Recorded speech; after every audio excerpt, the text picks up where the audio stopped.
నేను health insurance ఎందుకు తీసుకోవాలి? నాకు ఏదైనా ప్రాబ్లం వచ్చింది, హెల్త్ ప్రాబ్లం, నాకు చెప్పైతే రాదు కదా.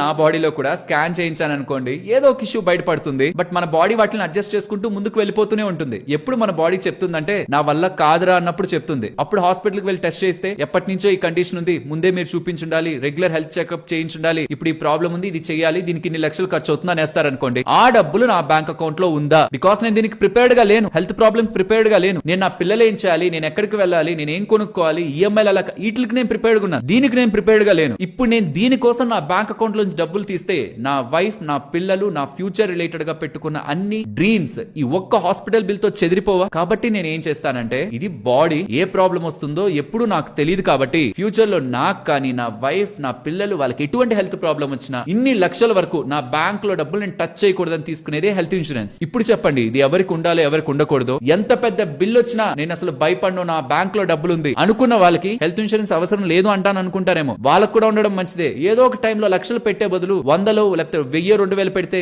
లక్షల్లో హెల్త్ ఇన్సూరెన్స్ వస్తుంటే తీసుకోవడానికి ఏమైందండి? ఖచ్చితంగా వాడతాం అనుకున్నప్పుడు తీసుకోవడమే బెటర్ కదా. సరే, డబ్బులు ఉన్న వాళ్ళంటే వదిలేస్తారనుకుందాం. బట్ బ్యాంక్ లో 10 లక్షలు, 20 లక్షలు, 50 లక్షలు ఇలా మన దగ్గర ఉండవు అనుకున్న వాళ్ళకి మాత్రం హెల్త్ ఇన్సూరెన్స్ లేకపోతే ఆ డే ఒక రోజు వస్తుంది, ఇది విని తీసుకోకుండా ఆ పాయింట్ వరకు నెట్టుకొని వెళ్ళిపోయింటారు కదా నిర్లక్ష్యంతో. అప్పుడు అర్థమవుతుంది. దయచేసి ఫ్యామిలీ యొక్క ఫైనాన్షియల్ కండిషన్ ని నెగ్లిజెన్స్ తో రోడ్డుకి ఎవరు లాగకూడదని రిక్వెస్ట్ చేస్తున్నాను. ప్రతి ఒక్క ఫ్యామిలీకి ఒక హెల్త్ ఇన్సూరెన్స్ ఉండాలి, మంచి హెల్త్ ఇన్సూరెన్స్ ఉండాలి. ఎలా అనేది ఇప్పుడు మాట్లాడుకుందాం. మీకు కావాల్సిన ఇంపార్టెంట్ ఇన్ఫర్మేషన్ ని ఫస్ట్ చెప్పేస్తాను. డబ్బులు ఎంత పడుతుంది? ఓన్లీ మేల్ తీసుకుంటే ఎంత, మేల్ ప్లస్ ఫిమేల్ తీసుకుంటే ఎంత, మేల్ ఫిమేల్ ప్లస్ వాళ్ళ పిల్లలతో కలిపి పాలసీ తీసుకుంటే ఎంత. లైక్ ఒక 10 లక్షల హెల్త్ ఇన్సూరెన్స్ ఉంది అనుకుందాం. నేను ఇండివిజువల్ గా, నా వైఫ్ ఇండివిజువల్ గా, నా పిల్లలు ఇండివిజువల్ గా తీసుకుంటే ఒక్కొక్కరికి 10 లక్షల హెల్త్ ఇన్సూరెన్స్ ఉంటది కదా. అందరూ కలిపి ఒక పాలసీ తీసుకుంటే వచ్చే లాభం ఏంటి? అందరికి కలిపి 10 లక్షల పాలసీ కదా ఉంటది. ఇండివిజువల్ గా తీసుకుంటే లాభం కదా అని అనుకుంటున్న వాళ్ళకి 30 ఇయర్స్ మేల్, 30 ఇయర్స్ ఫిమేల్, పిల్లలు, ఇద్దరు పిల్లలు 10 సంవత్సరాలు ఉంటున్న వాళ్ళు అనుకుందాం. ఒక అబ్బాయి, ఒక అమ్మాయిని తీసుకొని